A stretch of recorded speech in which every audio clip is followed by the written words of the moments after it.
kusangana kwatiri kuita zvekare pano pahatirare 263 pano pachange ndichikuzivisai manews updates ezvinhu zviri kuitika munyika yedu yezimbabwe. Kana uchiri munyowani pathis youtube channel yokusubscribe mahara wotena on the notification bell so that pandinoramba nchidzoka neamwe manews updates uchange uchingozvionera. Mudikani gara wasubscribe usazodye manonoko panyaya dzezvinhu zviri kutsviriridza munyika yedu yezimbabwe. Ndatisubscribei, ndatilike this video, ndatitenei on the notification bell.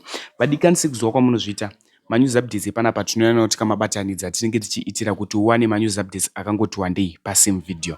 Zvisinei, semuwiro wandinoyana kuti kamabatanidza manews updates aya inyaya 1 asi ari mavideos akasiyana.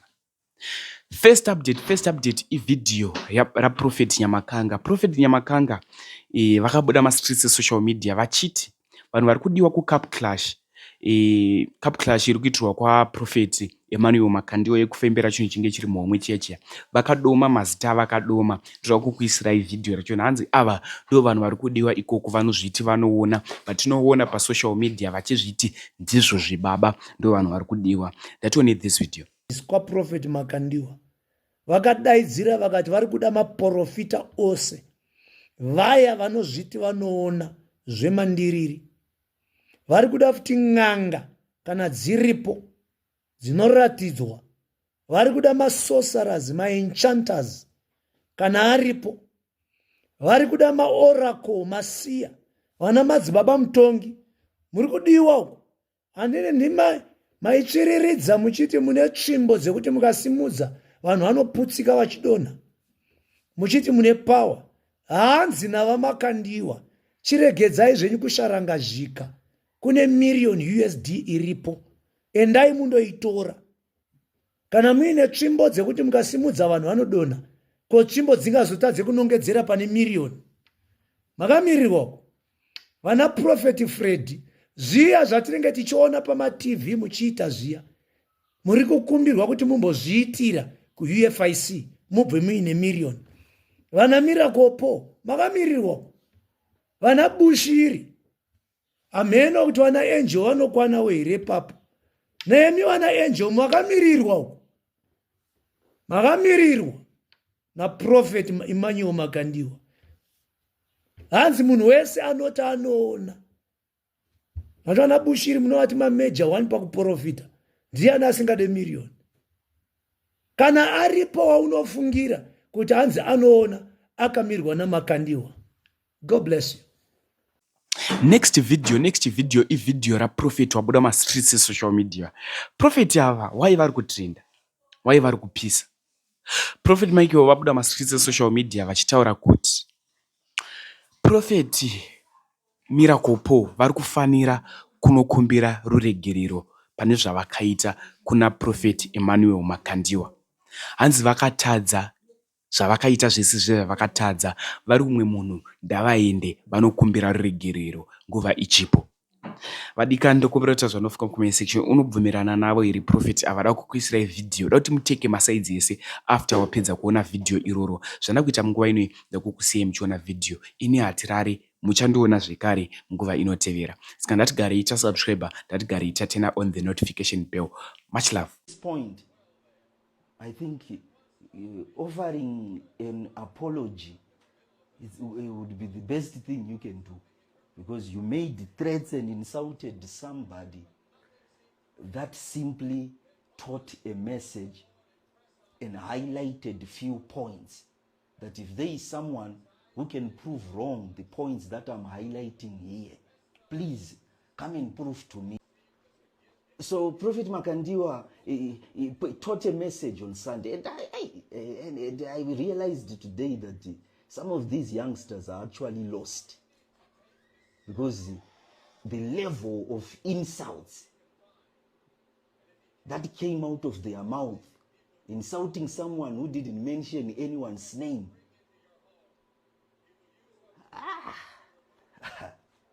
You begin to wonder now that if the same person is being used by God and he makes conclusions on simple matters and makes such humongous threats to a father, it's something scary. Zvindi zvacho vapana vacho zvinotondiconfuse kuti iwe vapana nezvinda.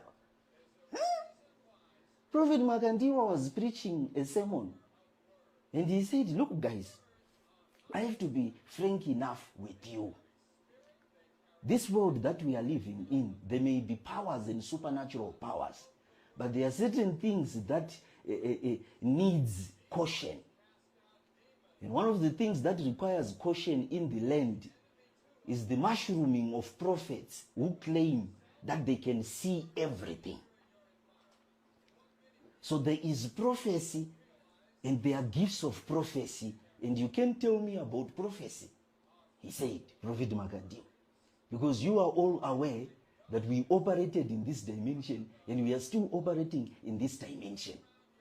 So indeed, people can prophesy, people can reveal things, but there is no human being on this earth who sees everything. It is only God who sees everything. But I'm someone who gives room to learning. If there is any prophet or witch doctor on earth who would like to teach me that Makandiwa, you are wrong, there are certain individuals on earth who see everything.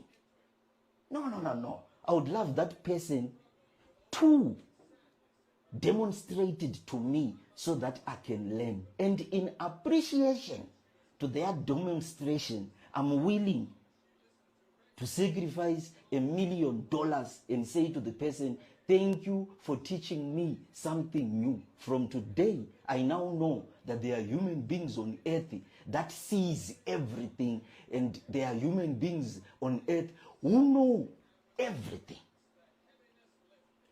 So the gift of prophecy is there, and there are many prophets that are mightily used by God. But believe you me, there is no prophet on earth that sees everything. This is my message. So if there is any prophet on earth, any witch doctor on earth, who comes and say, no, Makandiwa, my friend, you are still limited in revelation. There are certain human beings who see everything that God sees, who hear everything that God hears. And we can prove to you that it is possible. And the prophet said, it will be something life-changing for me, because the revelation that I'm speaking here, it's biblical. That no man on earth knows everything, it's only God. So if there is a human being somewhere around Zimbabwe who can tell me that, no, Makandiwa, my friend, you are wrong. There are certain individuals on earth who see everything, who hear everything. No. It's not a problem. I can allow you to come on my very altar that I stand here. I can stream the program for the entire earth to see, because I also want to learn and to be proven wrong, so that I can also go back to prayer and say, God, you had hidden this revelation from me. I thought no one knows everything. But look at this gentleman. He came and he demonstrated to me that there are human beings who know everything. Why have you hidden this revelation from me? So that he can go back to the place of prayer as Prophet Makandiwa and cry before the Lord why that dimension was hidden from him. So he's saying, I also want to learn. But as a gesture of you displaying something that I thought was not possible here on earth, I'm willing to give, seed into your life a greater part of my wealth. And I will not mind, because you would have taught me something brand new.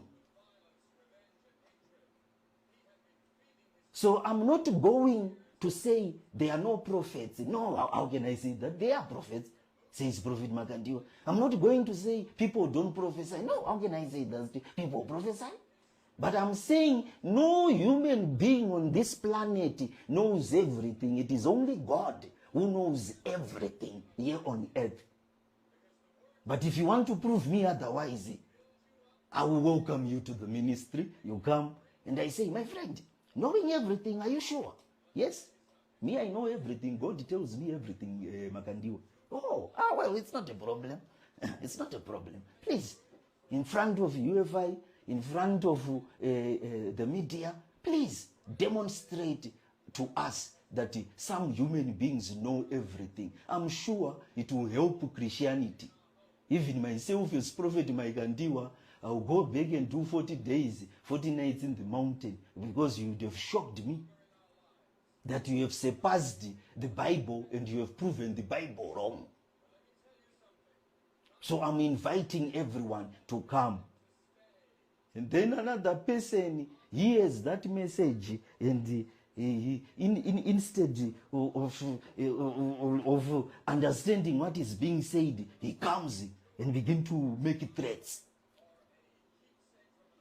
And say, you know nothing, my friend. You are useless. You don't know what you are doing. There are men with power out there, and we can prove it to you that we have power, and make the insults.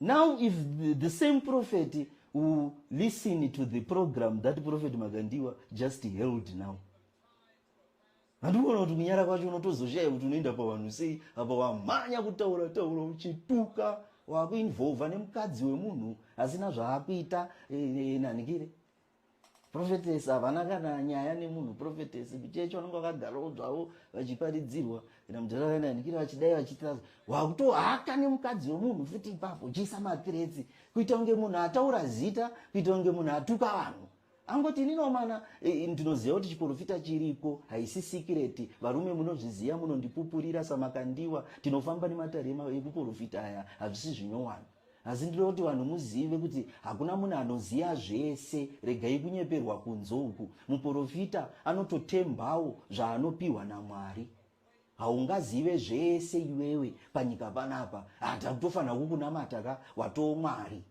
saka ndiri kuti maybe ndiri wrong kana kuine vanhu vanoziva zvese mungandishamise kavakomana ndotokupai half yewealth yangu kuti aiwa varume what is half of my wealth compared to this new revelation that you have just taught me as Makandiwa that there are human beings on the earth who know everything.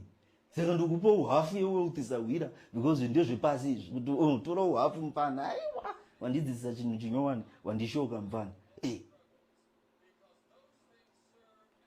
ndikunyadzisa kwacho kubata neng'anga nemaprofita vese vakomana obuda vachishaudha hazvina kunzi hamusi kugona basa kana chiprofita chiriko zviri kunzi hakuna munhu panyika anoona zvese saka iwewe kana uchiti ndiri kunyepa uyo utipuruvhire kuti no Makandiwa wakarasika munin'ina kune vanoona zvese mupfana kana vazogara uya kuno kuti kudzidzise zvazvinoitwa aiwa ukandipuruvhira mukoma ndokupaiwo half yepfuma yangu saMakandiwa kuti mukoma ndezvepasi izvi mandidzidzisa chikoro toraiwo half iyi ngatigwedura neino pakati toraiwo aiwa muri kuibata nyaya iyi asi vanhu takamhanya tikatuka dakuonererwa makompetisheni kapu klachi yechichi akomana ndopa unoona kuti dzimweni dzenguva kana usiri muprofita muchiita zvinhu zvemafanizika unokasika udhomoka pazvinhu zvausina unzwisisa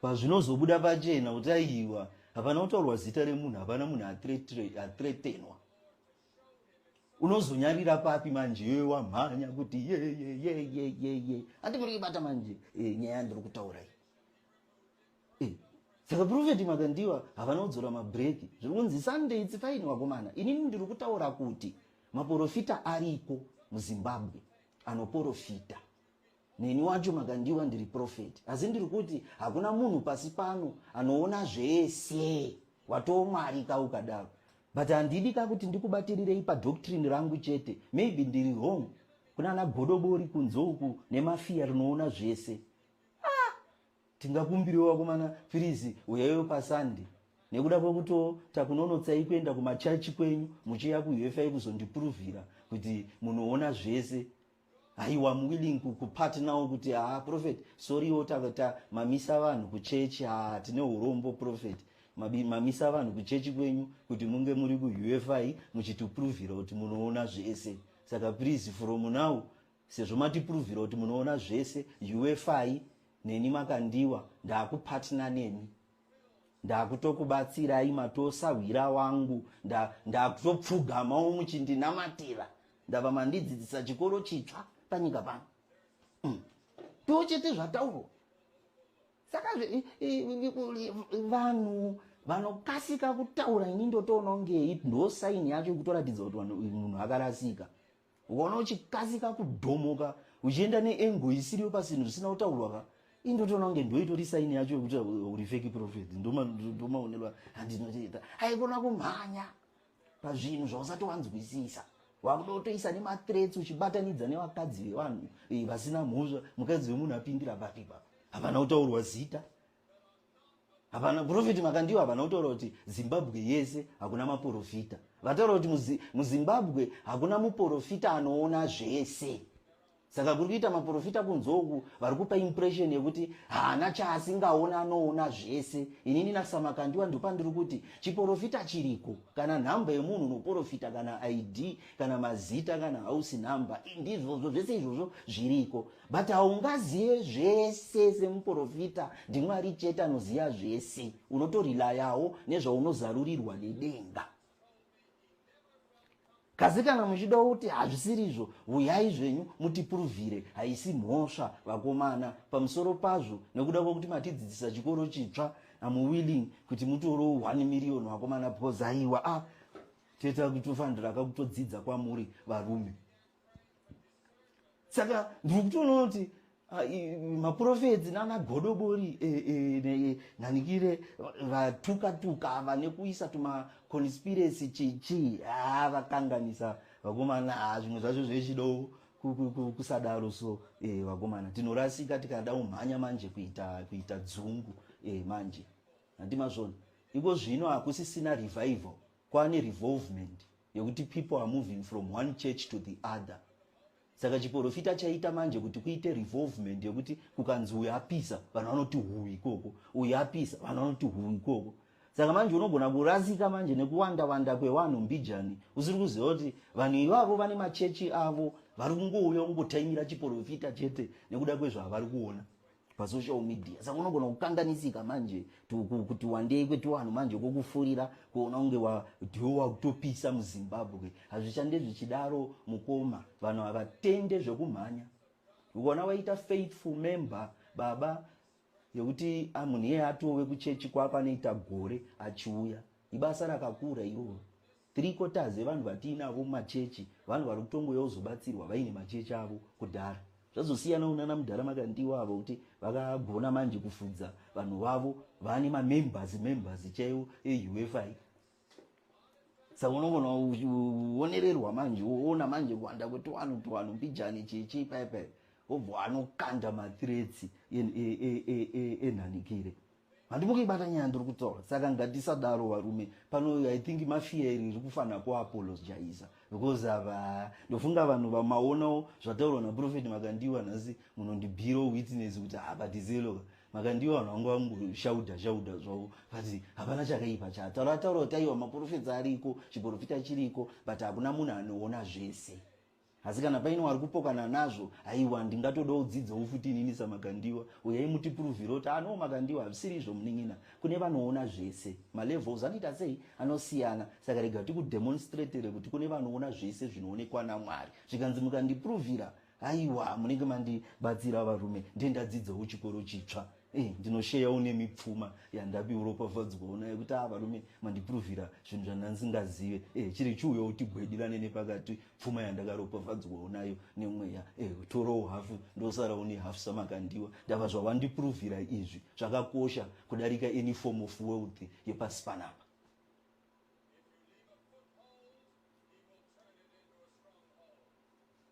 Saka vapana vakamhanya Maihwe ngavasadaro vapana vakamhanya mathreats ngatisadaro varume. Saka mukana uchiripo varume ndazonzwisisa nyaya yacho. Prophet Makandiwa havasi kurwisa chiprofita nemaprofita. Vari kuti chiprofita chiriko uye vanhu vanoprofita. Saka zvareva kuti iwewe ukatoenda kuUFI uri kuenda kuUFI nekuda kwokuti hausi kuenda kuUFI nekuda kwokuti Prophet Makandiwa vati hakuna maprofita. Saka uda unoapprova kuti aiwa maprofita achiriko. Haisiriyo nyaya yacho. Kana uri kuenda kuUFI